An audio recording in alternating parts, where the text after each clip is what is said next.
O sizin şiddetden ihtilafınız kıyınandık da fakat bizim obamın garifnek gurunda biz fakat akılan ya benderin ya kümedin gurunda bir kişi bitin jergelan iki var akım şu tadı var akım şun hakkında hiç gurunu yokmuştuk.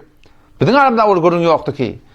Şu gurun yani nihayeten şolar öz sürgünde var pariyaka şu kadim sürgünde var pariyaka sizin ahulluğun bir barıp şu taktı var akım şu taktı gurun talıp ihtilaf oklamaklanmadı. Men aytyan gurumda ahunaga şol yanki ahun yazani madal Abdul Gafur ahun yazani şol takdirin öz aytyan gurrunu jergelan hakkında koyup bir taşkiri ustana muhterem aytyan gurrunu kişi hiçbir ihtilaf etmeli değil, hiçbir ihtilaf edip tutmalı değil diyen gurrunu bilen camiada şulan şagirtlerinin şulan adamlarının bolup berişi qarasılardan ahundan mawlatından hakikati var akmışı milleti belli olsun.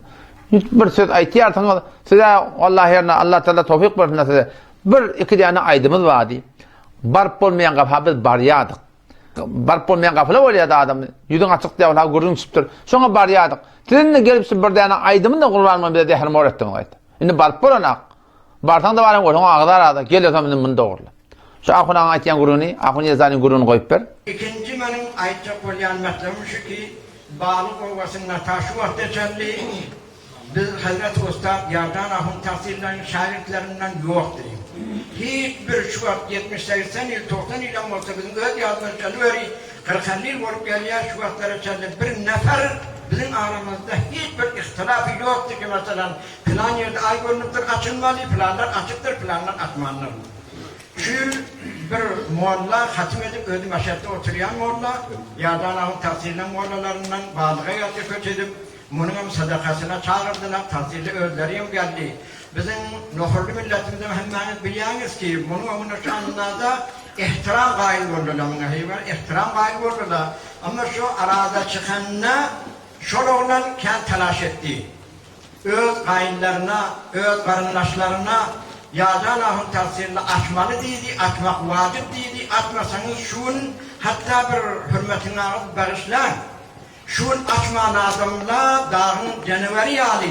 Şeyle bir ervettat deyip, aydiya deyip, şeyde halka düşünürdü.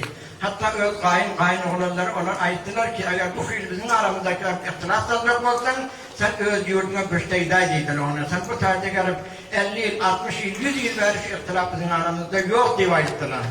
Şimdi biz ona inanamız yok açanlar.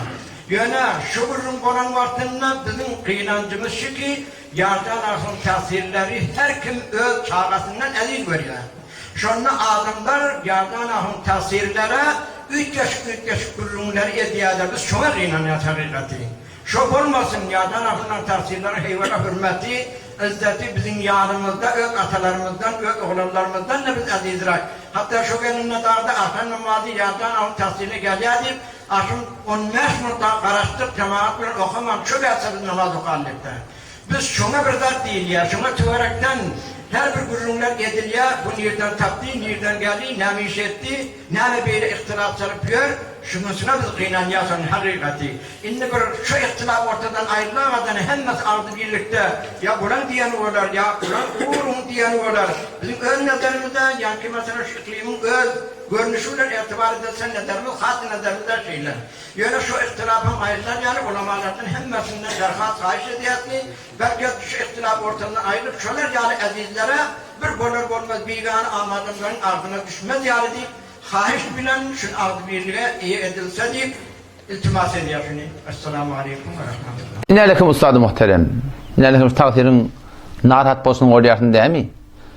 Ne kadar şibenne merhum yarmadahun tahsiri değilinde narahat. Ne kadar şuna var akım şuna hakkında yürügeyi kıyınlanıyor.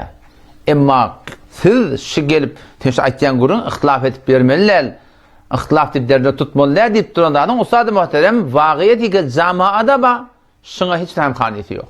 O şu kıyınlantakta sizin ödünüzün adının qarab olmakına, sizin hakkında kine kudurat ara gelmekine, sizin hakkında gıybet töhmetin ara gelmekine, o şuna menes bir yürek qaralık gelmekine sebep olmak.